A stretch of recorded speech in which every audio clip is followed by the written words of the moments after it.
Sejam todos bem-vindos a mais uma aula da Escola Dominical. Nós estamos aqui na classe Lei da Perfeita Liberdade, ainda de modo virtual, mas com coração alegre, estarmos retornando, né? Passei por esse período de férias, descansei bastante, eu estava precisando, mas agora voltamos com força total. Se você está chegando pela primeira vez aqui, esse é o primeiro vídeo que você assiste do canal, tem uma sequência de aulas aí, que eu já dei, foram 5 aulas, sobre os 10 mandamentos. A gente está estudando a lei do Senhor, mais especificamente os 10 mandamentos, e eu convido você a assistir lá desde a primeira aula. Nós temos uma introdução sobre o Pentateuco, conjunto de livros no qual está inserido o livro de Êxodo, que comporta os 10 mandamentos. Em seguida, a gente trata do primeiro, do segundo mandamento. Depois eu dou 2 aulas sobre a idolatria, a origem da idolatria e também o que acontece com o idólatra. E hoje nós estamos aqui visitando o terceiro mandamento. Como de costume, a gente vai começar com as Escrituras. Vamos começar com as Escrituras. E eu peço que você acompanhe, abra a sua Bíblia aí. Eu vou ler aqui Êxodo capítulo 20, eu vou ler do 1 ao 17, onde se encontra aqui os 10 mandamentos.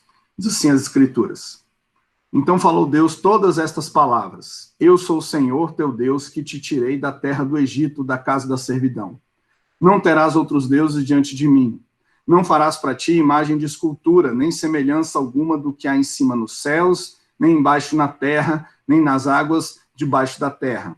Não as adorarás, nem lhes darás culto, porque eu sou o Senhor teu Deus, Deus zeloso, que visito a iniquidade dos pais nos filhos, até a 3ª e 4ª geração daqueles que me aborrecem, e faço misericórdia até 1000 gerações daqueles que me amam e guardam os meus mandamentos.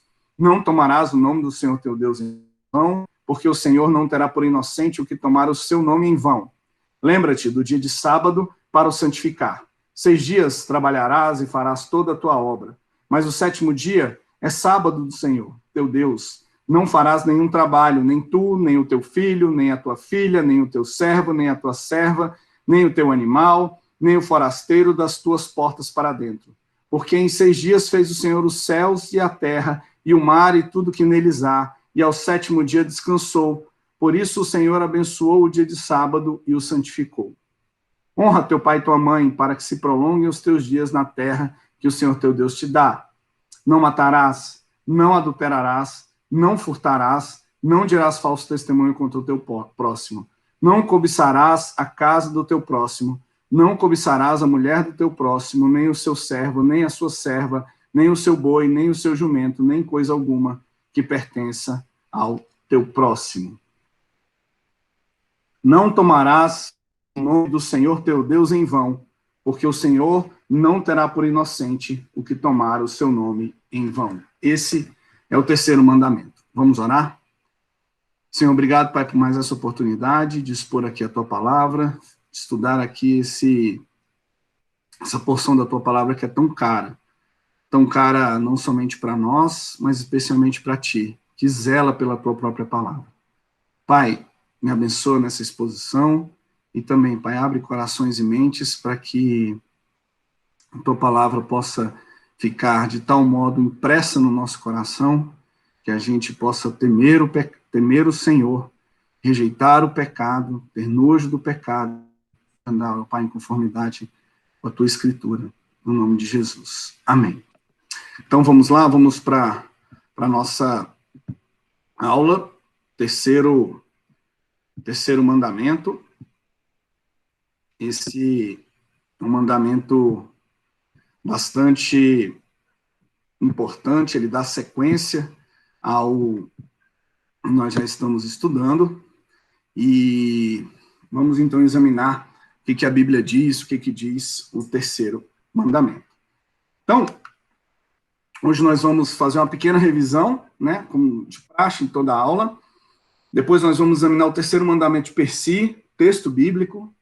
A gente vai dividir e vai examinar cada parte desse mandamento tão importante. Depois a gente vai ver a interação de Jesus com o terceiro mandamento. E, por último, a gente vai fazer uma aplicação, não revisão, como aí está escrito. Então, até agora, nós vimos já o primeiro e o segundo mandamento. Agora nós estamos chegando ao terceiro mandamento. Uma coisa importante se lembrar é que esses 3 mandamentos e o quarto também, eles estão na primeira tábua da lei. E a gente já tem aprendido em todas as aulas que essa primeira tábua, essa primeira porção, essa primeira parte dos 10 mandamentos, ela nos ensina como amar a Deus, como adorar a Deus, como nós vivemos para Deus, como é essa experiência de estarmos diante do Senhor Deus de modo consciente e vivermos assim, e as implicações disso para a nossa vida, como que a gente deve se portar. O primeiro mandamento, ele diz exatamente como quem que nós adoramos. Nós estudamos isso lá na nossa aula sobre esse mandamento, e nós vimos que o Senhor é o único Deus. O Senhor é o único aquele a quem nós devemos adorar. Nós estudamos quem ele é, como ele se revela. Nós vimos também a importância de sabermos quem é o Senhor e o seu nome, e hoje nós vamos aprofundar isso, como eu prometi na aula de lá. E então, o primeiro mandamento ele tem esse aspecto de entendermos quem adoramos. O segundo mandamento, ele já é um mandamento que ele nos explica como nós devemos adorar. Ou seja, se no primeiro nós discernimos quem é esse Deus a quem nós devemos adorar, nós também vemos que Deus escolhe a maneira com a qual ele deve ser adorado. Ele não deixa dúvida, nem deixa espaço para que nós inventemos na adoração. Ele especifica o modo com o qual nós devemos adorar. Então, o segundo mandamento trata disso. E o terceiro mandamento, que é o que nós vamos ver hoje, ele trata mais da atitude que nós devemos ter em adoração. Então, vejam, primeiro mandamento nós vemos quem é o Senhor, segundo mandamento nós vemos como nós devemos adorar, mas esse como, para que não se torne algo mecânico e algo absolutamente repetitivo, ele nos ensina agora no terceiro mandamento com que atitude a gente deve adorar a esse Deus. Então, uma outra maneira de ver isso é que o primeiro mandamento, ele é um mandamento da perspectiva situacional. Ou seja, há uma separação entre criador e criatura. E nós precisamos ter isso em mente quando nós nos relacionamos com Deus. O nosso Deus está muito acima de nós, ele é o Deus Santíssimo. E nós somos criaturas, nós somos servos, nós é que o adoramos, nós é o que o servimos. Também existe o segundo mandamento, nós também podemos ver ele como na perspectiva normativa. Ele está normatizando como nós devemos adorar. Quando ele fala que nós não podemos adorar utilizando imagem, isso é uma norma, é uma maneira de fazermos, de adorarmos. O terceiro mandamento, então, ele já tem mais a perspectiva existencial. Como é que está a nossa alma? Como é que está a nossa vida? Como é que é a nossa adoração olhando para dentro do nosso próprio coração? Então, essas 3 perspectivas, elas estão presentes e elas estão inseridas nessa primeira tábua dos 10 mandamentos. Vamos examinar, então, o terceiro mandamento per si. Aí o terceiro mandamento, nós lemos no começo, não tomarás o nome do Senhor teu Deus em vão, porque o Senhor não terá por inocente o que o tomar o seu nome em vão. Para que nós entendamos e exploremos com a devida reverência e também com o devido cuidado esse mandamento, para que a gente entenda bem e aplique na nossa vida, eu quero dividir esse mandamento em 3 partes. Primeira parte, nós vamos ver o que é esse nome do Senhor. É central aqui no mandamento nós entendermos o que é esse nome do Senhor ao qual a lei está se referindo. Também a gente precisa entender o que é esse tomar em vão. O que significa tomar o nome de Deus em vão? Não tomarás o nome do Senhor teu Deus em vão. O que significa isso? E, finalmente, nós vamos tentar entender que maldição é essa, quando o Senhor nos diz que aquele que toma o seu nome em vão não será tido por inocente, ou seja, não será inocentado. Então, vamos examinar isso. Mas antes mesmo de examinarmos o texto bíblico, a confissão, o Catecismo Maior de Westminster, que nós temos utilizado aqui na interpretação desses textos, ele especifica e ele nos diz lá na pergunta 12 do que fala o terceiro mandamento. Então, o catecismo, vocês têm visto, a gente tem visto em todas as aulas, ele amplia bastante o alcance do terceiro mandamento e dos outros mandamentos também, né? A gente vê aqui, deixa eu ler para vocês.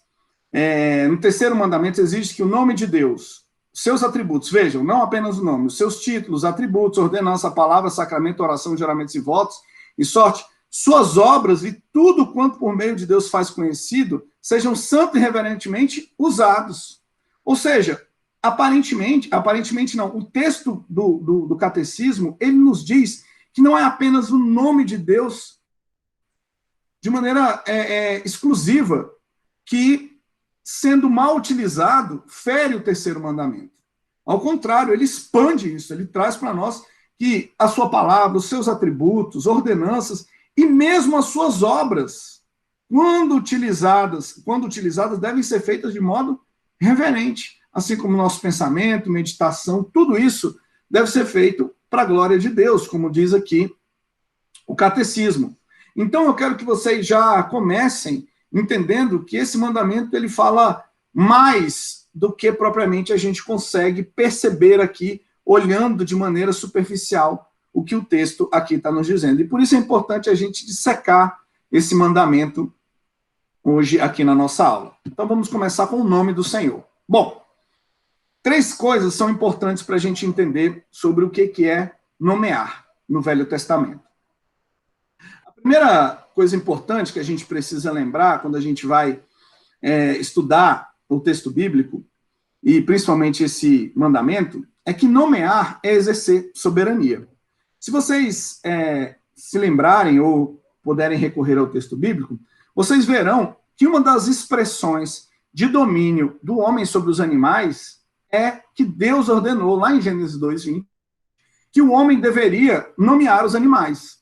Então, dar nome às coisas é exercer soberania sobre elas. Os pais dão nome aos filhos. Aqueles que vencem batalhas e conquistam territórios, geralmente dão novos nomes a esses territórios.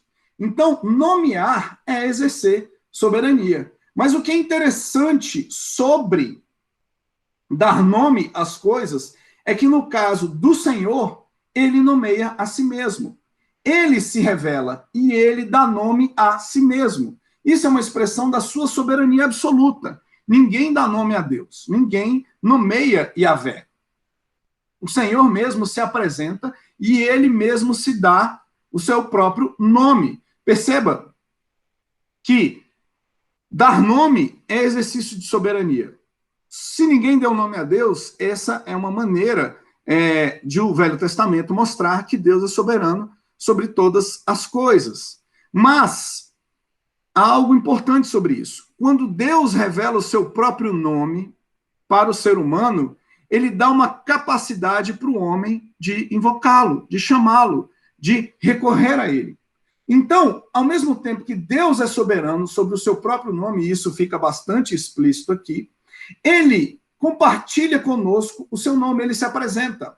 Há uma história, C.S. Lewis estava falando a respeito de Shakespeare, e ele estava dizendo que os personagens dos livros de Shakespeare jamais poderiam conhecer o autor Shakespeare sem que Shakespeare se revelasse no mundo deles. Ou seja, o que C.S. Lewis está querendo dizer é o seguinte, que Shakespeare está fora do mundo daquelas peças teatrais que ele cria. E se ele está fora dali, não é possível naquele mundo exclusivo ali, que ele mesmo criou, que os seus personagens o conheçam, a não ser que ele se revele. E Deus, como Criador, se deu a conhecer aos seres humanos. E ele se deu a conhecer por meio do seu nome. Uma coisa importante a respeito disso é que, de fato, Deus se fez conhecido de todos os seres humanos, de todas as criaturas, porque ele é criador, ele revelou seu nome. No entanto, para o seu próprio povo, ele nomeia o seu povo com o seu próprio nome. Isso é de uma beleza extraordinária. Deus, o Senhor, passa a se chamar o Senhor, o Deus de Israel. Deus assume no seu nome o seu povo. E o seu povo agora é chamado pelo seu nome, porque o Senhor é o Senhor de Israel, é o nosso Deus. Então, a maravilha de entendermos isso é que soberanamente Deus escolhe o povo e coloca o nome do seu povo no seu próprio nome. E a partir desse instante há uma ligação absoluta, umbilical, entre Deus e o seu próprio povo. Eles compartilham o mesmo nome. Esse nome poderoso de Yahvé agora é também o nosso nome. Nós somos o povo do Senhor, por isso nós chamamos pelo seu nome. Então, nomear é exercer soberania, mas também é caracterizar. Então, no Velho Testamento e também hoje em dia, quando a gente coloca um nome nos nossos filhos, a gente tem cuidado de olhar o significado. Talvez você vá dar nome a um filho seu e você não olha o significado, e depois que você já o batizou, já deu o nome dele, você vai olhar, vai procurar significado e é algo horrível. E você fica arrependido com isso. Mas quando nós damos nomes bons para os nossos filhos, aquilo ali, de alguma maneira, expressa o futuro que a gente quer ter com eles. O Senhor, ao revelar o seu nome, ele também expressa as suas características. Veja, Yahvé é um nome exclusivo de Deus. Esse nome é um nome próprio de Deus. Vamos dizer assim. O Senhor, ele não tem a mesma linguagem que a gente, mas na linguagem de acomodação que ele estabelece para nós, ele se chama Yahvé. Yahvé, então, era o Deus dos israelitas. Ele era conhecido em todo o mundo antigo e esse era o seu nome próprio. Mas ele também se revela por outros nomes, por exemplo, Elohim, poder criativo, a Deus criando, ele se chama Elohim. El Shaddai mostra a sua grande força e seu grande poder, e El Elyon a sua transcendência. Existem muitos outros nomes aqui. Mas vejam, aqui não tem nenhum misticismo. Quando você precisa clamar a Deus, você não precisa chamar por aquele nome específico. A gente vai ver que existe uma condenação a esse respeito com relação à feitiçaria. Mas, simplesmente, o que a Bíblia está fazendo, e o Senhor fez, foi revelar, a partir desses nomes, características de si mesmo. Então, Deus não apenas se revela, mas ele também se caracteriza. Mas também nomear é localizar. Então, como eu disse acima, quando o Senhor se identifica com o seu povo, se identifica com o seu povo de maneira umbilical, ele também estabelece dessa maneira uma maneira de localizar. Deus habita no meio do povo, Deus habita no meio da congregação, Deus habita no meio do arraial. É uma maneira de nós sabermos quem o Senhor é e onde ele está do ponto de vista de relacionamento com o seu povo. Também nós vemos que é localizar, e nós começamos a perceber que a glória dada ao seu nome é também a glória dada a ele mesmo. Veja, Deus habitava no tabernáculo, Deus habitava no templo. Quando nós damos glória ao tabernáculo e quando nós damos glória ao templo, nós damos glória ao nome do Senhor. E quando nós damos glória ao nome do Senhor, nós damos glória ao próprio Senhor. Então, isso identifica o Senhor do ponto de vista da sua própria localização. Não entendam aqui localização como algo geográfico, mas simplesmente é Deus se identificando de tal maneira com aquilo que ele estabeleceu como sinais da sua presença, que nós conseguimos observar no Salmo 29, em Deuteronômio 28, a glória e o poder, quando nós exaltamos o nome do Senhor, ou nós exaltamos algo que expressa a presença dele, nós também estamos o exaltando. Então, para a gente decorar, exercer soberania expressa uma característica de Deus que é de controle absoluto. Quando ele dá seu próprio nome, quando ele faz o seu nome conhecido, está estabelecendo o controle que ele tem. Caracterizar, a gente mostra uma outra faceta do Senhor, a sua autoridade absoluta sobre todas as coisas.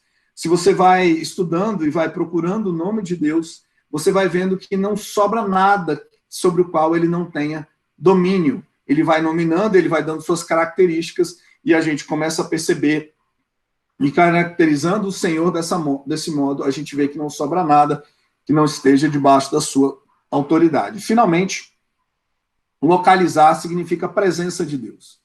Deus se confunde com o seu próprio nome. Quando nós exaltamos o seu nome, nós exaltamos a sua presença e nós o exaltamos. Então, nomear significa isso. Bom, mas há algo importante, ainda aqui no nosso tópico aqui, nome do Senhor. Há algo bastante importante. O Senhor estabeleceu determinados lugares que são portadores do nome de Deus. Por exemplo, o tabernáculo e o templo. Eles são portadores do nome de Deus. É como se o nome de Deus estivesse ali impresso de tal maneira naqueles lugares que Deus de fato habitava ali. E o seu nome, então, é identificado, são portadores. Mas também o seu próprio povo é portador do seu nome. A gente vê isso lá em Apocalipse 13:6 e também vê no Velho Testamento.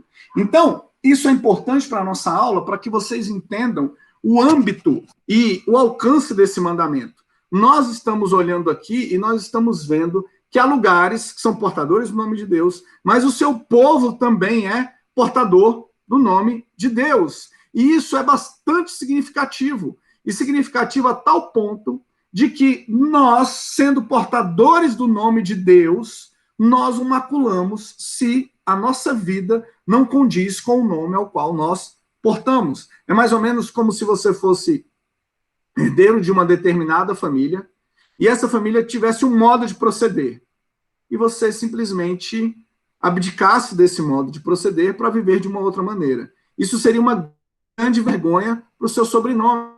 É exatamente esse o sentido. Nós somos portadores do nome de Deus. E o nome de Deus carrega suas características, carrega sua glória, carrega todo o seu poder. Quando nós o envergonhamos, quando nós nos portamos de maneira imprópria, nós estamos maculando o seu próprio nome. Mas há algo bastante significativo. De certa maneira, em certo sentido, toda a criação também porta o nome de Deus. Vamos ver isso? Olhando para duas ocasiões aqui, em que Jesus confronta os fariseus. Jesus está aqui confrontando os fariseus, depois você pode visitar esses textos. E os judeus, eles levavam bastante a sério o texto frio dos mandamentos. Mas eles interpretavam segundo os seus próprios interesses. Então vejam, aqui Jesus está fazendo uma condenação, porque os judeus estão utilizando de um artifício para burlar o terceiro mandamento. Eles tinham muito medo de fazer qualquer tipo de juramento que levasse em consideração o nome de Deus. Então, eles tinham medo de jurar pelo nome de Deus. Mas o Senhor Jesus traz uma revelação importante para eles, que quando eles juram pelo santuário, ou pelo ouro do santuário, pelo altar, ou pela oferta, eles estão, na verdade, jurando pela criação de Deus, por aquilo que representa a Deus. Eles não poderiam jurar pelo céu, porque o céu é trono de Deus, é o que nos diz lá Mateus 5, 33 e 37. Eles não poderiam jurar pela terra, porque a terra é a estrada dos pés do Senhor. E eles não poderiam jurar nem mesmo pela cabeça deles, porque a cabeça deles, o fio do cabelo se tornava branco ou preto, estava debaixo da autoridade de Deus. O que Jesus está dizendo, de certa maneira, é que toda a criação é portadora do nome de Deus. Porque nós, seres humanos, não temos autoridade ou soberania sobre toda a criação. Lembre-se, lá em Gênesis, no capítulo 1 e 2, o Senhor nos estabelece como vice-regentes deles na criação. Nós falhamos na nossa missão, mas essa ideia de continuarmos a reger de maneira sendo vice-regentes de Deus da criação, ela permanece. Só que nós não temos a palavra final sobre ela. E por isso, nós não podemos jurar por ela. Esse tema do juramento não vai ser objeto hoje da aula. Ele estaria muito bem aqui dentro, mas não vai ser objeto da aula. A gente pode conversar isso em outras circunstâncias. Mas o fato aqui, o que Jesus está revelando é que todas essas coisas criadas, elas são, de certo modo, portadoras do nome de Deus. E quando nós as maculamos ou juramos por ela, nós estamos, no fundo, jurando pelo nome de Deus. E se nós não cumprimos esse juramento, nós estamos sim ferindo o terceiro mandamento. Então, uma ideia importante aqui, que fica bastante clara, é o seguinte: todo pecado é, portanto, uma quebra do terceiro mandamento. Quando nós olhamos esse mandamento de modo mais amplo, como o catecismo nos ensina, e como a própria teologia e o próprio texto bíblico nos deixa bastante claro, é que, de certa maneira, a criação também é portadora do nome de Deus. E se nós a maculamos, se nós a tratamos de modo impróprio, nós estamos, sim, também ferindo o nome de Deus. Então, uma coisa que fica bastante claro é que o nome do Senhor, o terceiro mandamento não está se referindo apenas à fala, a falar o nome de Deus de modo impróprio ou frívolo, mas ele está falando de uma atitude existencial da nossa existência, da nossa vida como portadores portadores do nome do Senhor. Então vejam, não é apenas falar, não é apenas dizer, mas a nossa vida, a nossa existência, ela precisa ser vivida, ela precisa ser exercitada de modo reverente, porque no fundo, até mesmo a criação ela é, em certo sentido, portadora do nome de Deus. E quando nós a tratamos de modo impróprio, nós ferimos o terceiro mandamento. Então, nós vimos aqui o que é o nome do Senhor. Então, nós vimos que, de fato, nós estamos falando do nome próprio do Senhor, mas nós vimos também que o Senhor imprime seu nome nos seus portadores, e o seu nome, ele deve ser zelar, nós devemos ter zelo pelo nome do Senhor, assim como nós devemos ter zelo pela criação, pois a criação é portadora também do nome do Senhor. Agora vamos examinar a segunda parte lá do nosso texto, tomar em vão. Bom, vamos tentar esclarecer aqui o que significa essas duas palavras. Primeiro, tomar, me perdoem aqui a pronúncia, eu não conheço o hebraico, não sei pronunciar, mas tomar nas escrituras, no Velho Testamento, é nasa, é levantar, portar ou carregar. Essa palavra, tomar, ela geralmente era utilizada nos tribunais. Quando alguém ia jurar, falar a verdade, ele levantava a mão, então ele nasa, ele tomava, ele portava, ele carregava, ele dizia claramente que ele ia dizer a verdade. Vão já é uma palavra difícil de traduzir, ela tem muitos significados. Chave, então, vazio, trivial, sem sentido. Em Jó nós vemos isso. Deuteronômio 5:20, nós vemos que mentiras ou falsidades, também falsidades, são boas traduções para essa palavra vão. Mas a gente precisa fazer uma ligação aqui clara. Lá no Salmo 31, versículo 6, e em Jeremias 18:15, as palavras ídolos, vãos, e ídolos aqui em Jeremias, elas são traduzidas, elas são a mesma palavra, chave. Existe uma ligação bastante estreita para essa palavra em relação à idolatria e falsidade. Se você tem acompanhado as nossas aulas, se não tem, você pode visitar, você verá que há um grave pecado da idolatria, nós falsificarmos o verdadeiro Deus. Nós vimos isso na aula, inclusive, sobre a origem da idolatria, que mesmo estabelecer uma imagem de Deus é falsificá-lo. Então, a idolatria e a falsidade, elas estão bastante ligadas. Então, vamos examinar um pouco mais. Olha só que coisa interessante aqui. A palavra aqui no Salmo 24, versículo 3 e 4, mais especificamente o 4, olha o que ele diz. O que é limpo de mãos e puro de coração e que não entrega a sua alma à falsidade, entrega nasa. Olha que coisa interessante. Ele está estabelecendo que alma, que é vida, não entrega sua vida à falsidade, não entrega sua vida à mentira, não entrega sua vida a uma espécie de idolatria. Ele usa a palavra nasa para dizer isso. Então, tomar, essa palavra tomar, ela tem muito a ver com uma identidade real.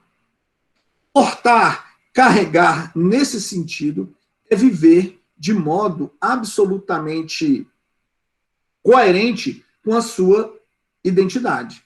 Se você alega ter uma identidade, mas age de modo diverso à sua identidade, isso é entregar a sua vida à falsidade, é tomar e é portar a sua identidade de maneira falsa ou de maneira idólatra.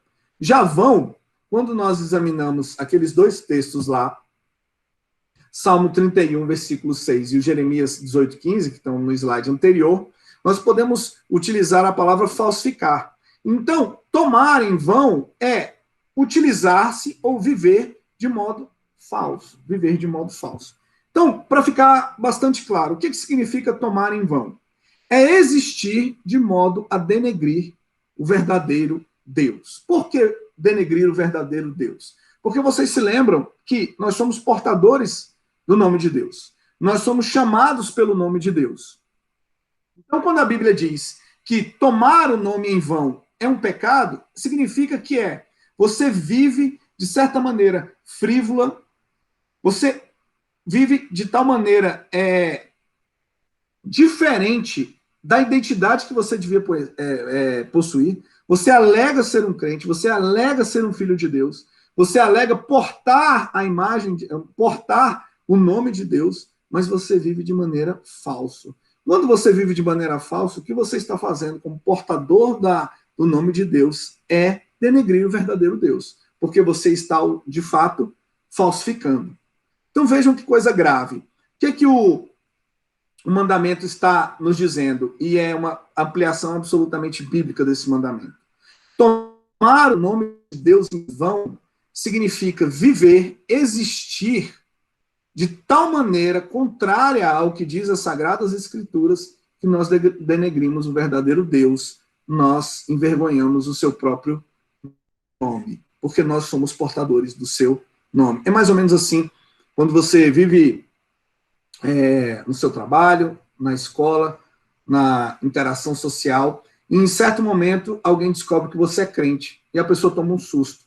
Porque, no fundo, se espera determinado comportamento do crente. Pode até ser que essa espera, esse comportamento, não seja realmente coerente com as Escrituras, mas se espera um comportamento, pelo menos, diferente. E as pessoas se assustam, tomam um susto quando descobrem que você é crente. Será que você está existindo ou vivendo de modo a denegrir o verdadeiro nome de Deus? Porque no momento que você se identifica assim, há uma carga grande, cultural, e eu diria até que, como todo ser humano tem a lei moral de Deus impressa no coração, o acusando, até mesmo isso faz saltar nos ouvidos do ímpio, do incrédulo, uma dúvida. Mas ele é um portador do nome de Deus, ele é um crente, ele não deveria ser diferente do que ele se apresenta?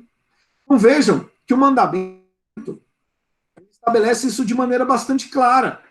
Nós estamos diante de um mandamento que fala sobre a nossa vida, sobre a nossa existência, como nós devemos portar o nome de Deus. O Catecismo Maior, como eu disse para vocês, ele deixa isso bastante claro, ele expande isso. Lá nas exigências e nas proibições do mandamento, a gente vê isso. Olha, tudo quanto faz Deus, que Deus seja conhecido, a sua própria criação, como diz Romanos 1, devem ser, é uma exigência, devem ser santo e reverentemente usados para a glória de Deus. Então, veja, não se trata apenas do nome específico de Deus. Yahvé, pronunciar o nome de Deus, também trata disso, a gente vai ver isso já já. Mas significa que há uma exigência para que nós vivamos de acordo com a nossa identidade. E a nossa identidade é de filhos de Deus. Nós somos portadores do nome de Deus. O caráter de Deus e as suas próprias características estão impressas no seu nome. Se você vive de maneira contrária à identidade de um verdadeiro filho de Deus, você está denegrindo o próprio nome de Deus. Nas proibições, nós vemos lá no Catecismo, que, veja, ele também ele traz condenações para a fala também, né? Menção ignorante, vã, irreverente, má interpretação e má aplicação ou qualquer outra perversão da palavra de Deus, o abuso das criaturas ou de qualquer coisa compreendida sobre o nome de Deus. Olha que coisa interessante. Perverter a palavra de Deus é perverter o nome de Deus. Mencionar o nome de Deus de modo ignorante é, de certa maneira, tornar o nome de Deus coisa comum. o Senhor passa a ser coisa comum, mencionada em todo canto, dita de qualquer maneira, de modo irreverente. Às vezes nós usamos o nome de Deus em circunstâncias que são absolutamente contrárias à sua palavra. Às vezes, e de modo mais absurdo, pecados que são nojentos e abomináveis diante de Deus, às vezes se comete em nome de Deus. Por exemplo, quando se perverte a palavra de Deus, nós vemos isso, basta que você ligue a televisão, você vê as pessoas pervertendo e cometendo pecado contra o terceiro mandamento, porque estão tomando em vão o nome do Senhor. Bom, finalmente, vamos examinar um pouquinho essa maldição. Então, esse mandamento, assim como o segundo mandamento, ele tem uma maldição mais curta, mais simples, mais sintética, mas absolutamente grave também. E esse mandamento, então, ele diz que o Senhor não tomará por inocente aquele que tomar o seu nome em vão. Então, a gente está olhando o mandamento até aqui de modo bastante amplo. Eu disse para vocês que esse mandamento diz que existir de modo a denegrir o verdadeiro nome de Deus. Esse é o pecado, essa é a perversão que se combate no terceiro mandamento. Então, a gente olhando de modo amplo, esse mandamento, interpretando ele de maneira ampla, nós estamos vendo que o mandamento fala mais da nossa existência, o modo de portarmos o nome de Deus. Mas também, nós precisamos olhar ele de modo estrito. Veja, a Bíblia ela também traz diversos exemplos e condenações com relação ao exclusivo uso do nome de Deus. Vou mencionar o nome de Deus. Então, nós vemos 3 casos aqui, só para a gente ficar nesses 3 aqui. Por exemplo, feitiçaria.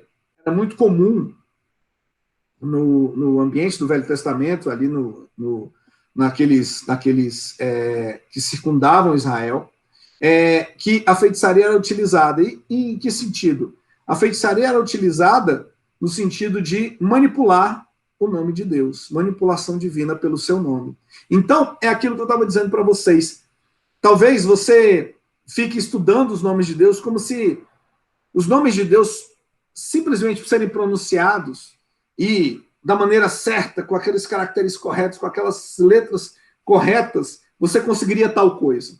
Isso é uma espécie de manipulação, isso é uma espécie de feitiçaria. E isso é condenado lá em Deuteronômio 18, de 10 a 12. Nós vemos também que a falsa profecia. Muitos falsos profetas usavam a expressão assim diz o Senhor. E quando se diz assim diz o Senhor, você está usando a palavra dele, portando o nome dele e imprimindo aquilo que você está dizendo uma gravidade tremenda. E há uma condenação pela falsa profecia, quando ela se utiliza do nome de Deus para ganhar credibilidade. Será que você está identificando algo que de fato acontece na televisão constantemente? Também é condenado o juramento. Quando a expressão vive o Senhor é utilizada, essa expressão significa eu juro pelo nome do Senhor. Isso é condenado em Levítico 19, 12. E por que é condenado? É condenado porque você não tem autonomia nem autoridade sobre o nome do Senhor. Você não pode jurar pelo nome do Senhor porque você não tem autoridade. É isso que Jesus deixa claro ali sobre os fariseus. Então, de modo estrito, nós vemos que essas profanações ao nome de Deus, elas estão estabelecidas nas Escrituras. Né? Manipulação divina pelo seu nome, ou manipulação de Deus por algum artifício que você acha que você consegue. Falsa profecia, quando você pronuncia algo dizendo que foi o Senhor que disse, e de fato não foi. Falsos profetas existem aos montes nos nossos dias hoje. E também quando você jura pelo nome do Senhor, porque você não tem autoridade sobre o Senhor. E quando se diz jura pelo nome do Senhor, significa jurar pelo próprio Senhor. Mas tem ainda uma forma ainda mais estrita, uma profanação ainda mais específica, que é a blasfêmia. A blasfêmia, ela é um crime capital. Ela é um crime capital. E era um crime que era apenado com a morte e valia tanto para o judeu quanto para o estrangeiro. Lá em Levítico 24, nós temos uma história tenebrosa, quando um homem que era de fora do ciclo de Israel, ele não era israelita, e ele amaldiçoou o nome do Senhor. E a Bíblia deixa bem claro que ele deveria ser apedrejado e apedrejar até a morte. Mas também nós vemos que ultrajar o nome de Deus, lá no Salmo 74, e amaldiçoar o próprio nome de Deus, vejam, foi preciso que isso ficasse positivado nas Escrituras, são blasfêmias contra o seu nome, porque o que nós estamos fazendo, no fundo, é amaldiçoar o próprio Deus, é ultrajar o próprio nome do Senhor. Vejam, ultrajar o nome de Deus pode ser aplicado também na nossa própria existência. Lembre-se de que foi esse o crime que Jesus foi acusado. Lá em Mateus 12, 32, os homens ali, os fariseus, acusaram Jesus de profanar o nome de Deus. E como? Porque eles diziam que Jesus, um homem simples, se igualava a Deus quando dizia ser o Filho de Deus. A mesma natureza do Senhor. Então, foi exatamente esse crime que levou Jesus à cruz. Eles levavam a sério essa blasfêmia. Claro, levavam a sério conforme os seus próprios interesses. Porque o que eles fizeram com Jesus foi a maior de todas as injustiças. Aqui está o texto lá de Levítico 24, quando ficou expresso a maldição, que seria um crime capital, ou seja, apenado com a morte. Agora lembrem-se, a lei ela é uma expressão de algo maior. Eu tenho dito isso para vocês. Expressão de algo maior. Ela ainda não era a totalidade, mas ela é expressão de algo maior. E aqui a gente precisa definir o que é blasfêmia. Percebam, no fundo, todo pecado contra o terceiro mandamento é uma espécie de blasfêmia. Mas tem uma blasfêmia que ela não é perdoada, que ela de modo nenhum encontra perdão. E quem nos disse isso foi o Senhor Jesus Cristo. Lá em Mateus 12, 32, ele diz assim: se alguém proferir alguma palavra contra o Filho do Homem, ser-lhe-á perdoado. Perceba, o Filho do Homem é ele, Jesus Cristo. Mas se alguém falar contra o Espírito Santo, não lhe será isso perdoado, nem neste mundo, nem no porvir. Então, isso que nós chamamos de blasfêmia contra o Espírito Santo é algo tão sério, que ele não encontra perdão. Não encontra perdão. Assim o Senhor, Deus, determinou. E esse tipo específico de blasfêmia, os teólogos têm entendido, e há vários textos bíblicos que corroboram com isso, é você atribuir uma obra evidente do Espírito Santo ao diabo. É como você pegar algo que evidentemente é obra do Espírito Santo, é uma obra de Deus, é uma obra do Senhor, é uma obra do Espírito, e você chamar aquilo de obra do diabo. Isso é evidente. Por exemplo, os fariseus disseram que Jesus operava pelo poder de Belzebu, pelo poder do diabo. Então, essa é uma obra evidente do Espírito, mas se atribui ao diabo. Então, especificamente, esse pecado que não tem perdão, nem na nossa era, nem no mundo por vir, nem neste mundo, nem no mundo por vir, é exatamente atribuir uma obra evidente do Espírito ao diabo. Então, vejam, olhando de modo estrito, essa maldição tem essa ligação. Deus não terá por inocente. Nós sabemos que o Senhor Jesus nos limpa de todos os nossos pecados. No entanto, se você comete esse tipo específico de blasfêmia, não há limpeza, não há perdão para você. Então, quando se estabelece essa maldição de que Deus não terá por inocente aquele que tomar o seu em vão, é uma perversão da lei você existir de modo a denegrir o nome de Deus. É uma perversão você utilizar o nome dele de maneira frívola. É uma perversão você utilizar o nome de Deus no meio de feitiçarias. É uma perversão você utilizar o nome de Deus como um falso profeta. É uma perversão você utilizar o nome de Deus em juramentos falsos. Não cumprir os juramentos que você profere. Mas, para todos esses, a Bíblia deixa claro que o sangue de Jesus é capaz de nos limpar de todos esses pecados. No entanto, se você atribuir uma obra evidente do Espírito ao diabo, não tem perdão para você. Então, quando a gente olha para esse para esse mandamento de maneira mais detida, nós conseguimos fazer essa divisão quando nós olhamos para toda a Escritura. Então vejam, o que significa tomar o nome de Deus em vão? Significa existir de maneira a denegrir o seu nome. Pode ser nas nossas próprias ações, como portadores da imagem de Deus, pode ser na administração que Deus nos deu, como administradores e cuidadores e vice-regentes na criação, mas também, e obviamente o texto está falando de palavras, de proferir no nome de Deus de maneira frívola, irreverente, de nos dirigirmos a Deus de maneira não apropriada, como criaturas e Ele como Criador. Tudo isso é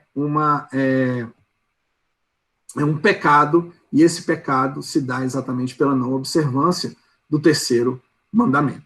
Então vejam, examinando o terceiro mandamento de modo um pouco mais detido, nós conseguimos olhar essas duas questões bastante importantes. Uma é que existe um modo amplo de olhar, ou seja, a nossa existência tem que ser uma existência como portadores do nome de Deus. Nos portamos e o nosso comportamento, ele diz e ele afeta o próprio caráter de Deus diante dos outros. Mas também nós temos que ter cuidado com as nossas palavras, para não transformar o nome do Senhor em commodity, em algo simples, de modo a esvaziar o seu próprio significado. Isso é especialmente perigoso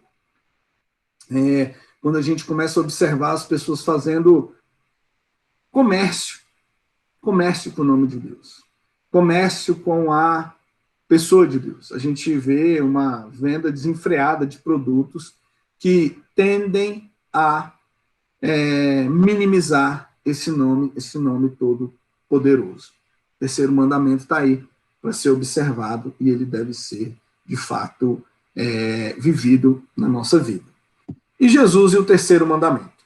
Então vamos examinar. Bom, primeiro, como todos os outros mandamentos, Jesus o reforça. Nós olhamos isso nos textos lá em que Jesus alerta quanto aos juramentos. Ou seja, o que Jesus está dizendo é, sim, de fato, o terceiro mandamento deve ser observado. Lógico, Jesus ele não veio para abolir a lei, né, mas veio para cumpri-la. Então, ele reforça o terceiro mandamento. Mas ele também, de certo modo, o transforma.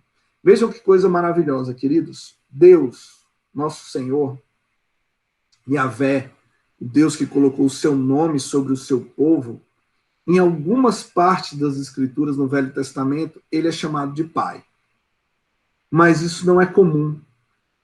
No entanto, quando vem Jesus, ele pega esse nome poderoso de Yahvé, que tem um significado todo especial e todo cheio de glória, e ele diz que esse nome, esse Senhor, é nosso Pai.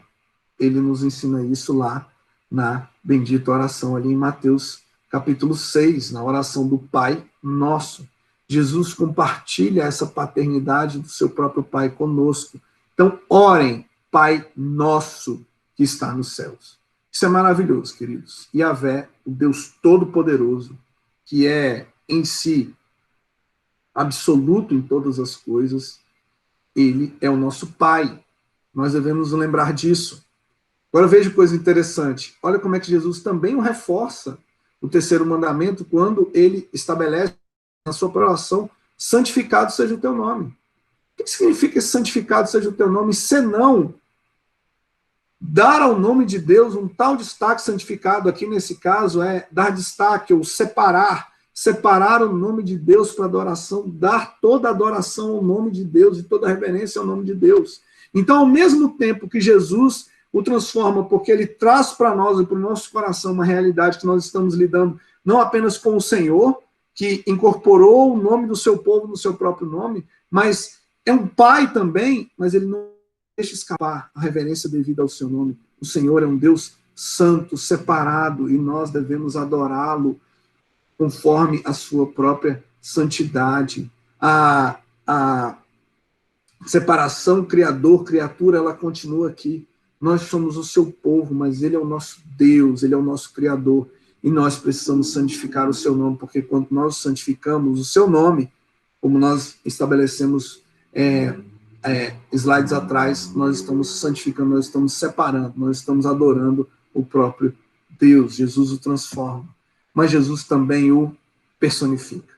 E isso é maravilhoso, queridos. No Velho Testamento que nós temos é o Senhor agindo, o que nós temos é o Senhor se apresentando, o que nós temos é o Senhor se chamando por vários nomes para que os crentes ali do Velho Testamento entendessem quem ele é por meio das suas características, mas o que acontece no Novo Testamento é que Jesus mesmo o personifica.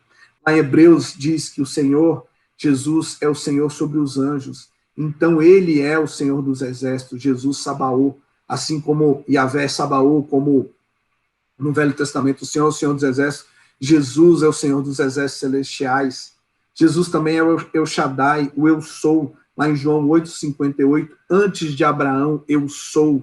O Senhor é aquele, Jesus é aquele que é pré-existente, mas Jesus também é Javé Jirê, aquele que é a própria provisão do Senhor pelos nossos pecados. E eu gosto demais de lembrar de Gênesis 22, quando Abraão é levado por Deus para o Monte Moriá, para que lá no monte ele sacrifique seu filho. E no momento em que ele está caminhando com o seu filho, e o seu filho pergunta pelo cordeiro, que ali seria sacrificado, Abraão diz, o Senhor proverá para si o sacrifício.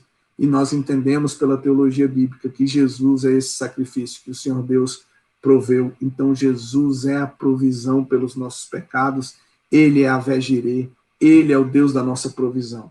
Isso é bendito, irmãos, porque o que Jesus faz é personificar, é andar conforme os próprios nomes do seu Pai, do Senhor. E ele faz isso, e quando nós olhamos para ele, nós temos um padrão a ser observado de como carregar o nome de Deus. É óbvio que Jesus o personifica e o estabelece de modo absoluto, porque ele não tinha pecado, mas ele é sim a maneira de nós olharmos e vermos como que nós portamos o nome de Deus, não de maneira vã, não de maneira falsa, mas de maneira verdadeira. Mas por último, queridos, Jesus é o nome pelo qual importa que todos sejamos salvos. Jesus é o nosso Salvador. Clame pelo nome de Jesus. Clame por esse poderoso nome que nos salva dos nossos pecados, porque ele mesmo assume na sua própria vida essa característica de se entregar voluntariamente. Ele diz que ninguém toma a vida dele, ele a dá. Voluntariamente ele se entregou como oferta pelos nossos pecados. O Senhor Jesus andou nessa terra e ele tomou o nome do seu Pai, não de maneira vã, mas ele o reforçou, ele o transformou e ele o personificou.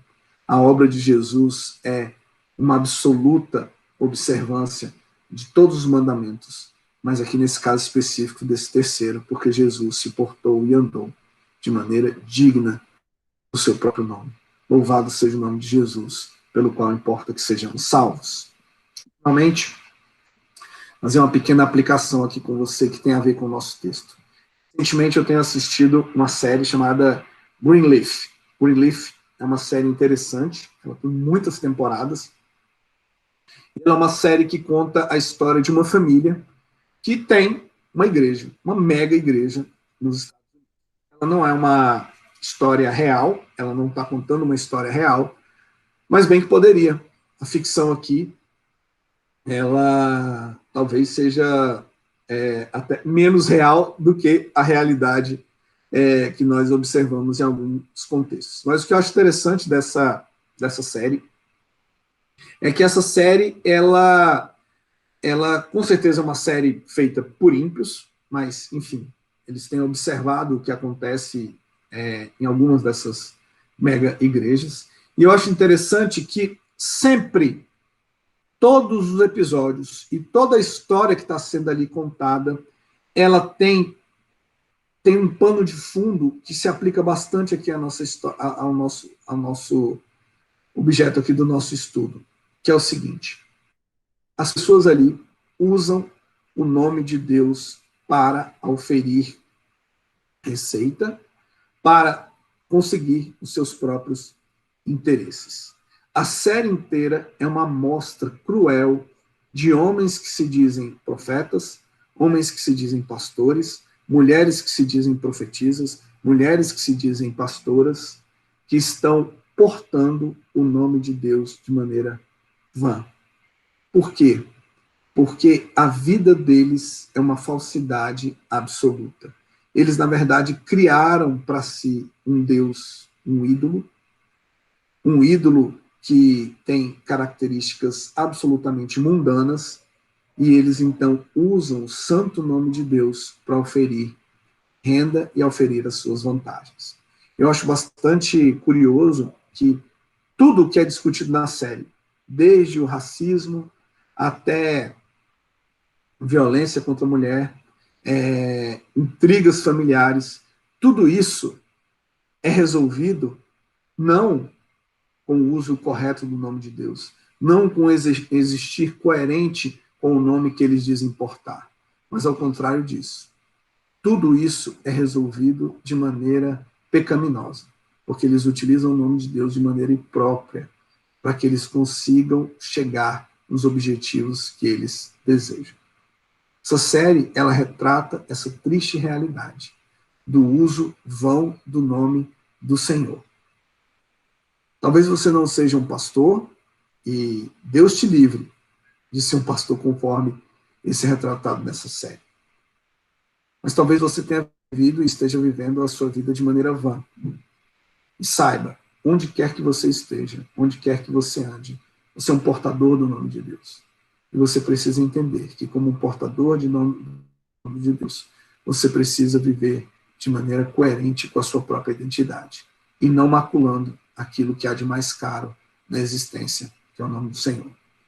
Deus nos abençoe e eu aguardo você no próximo domingo. Tchau!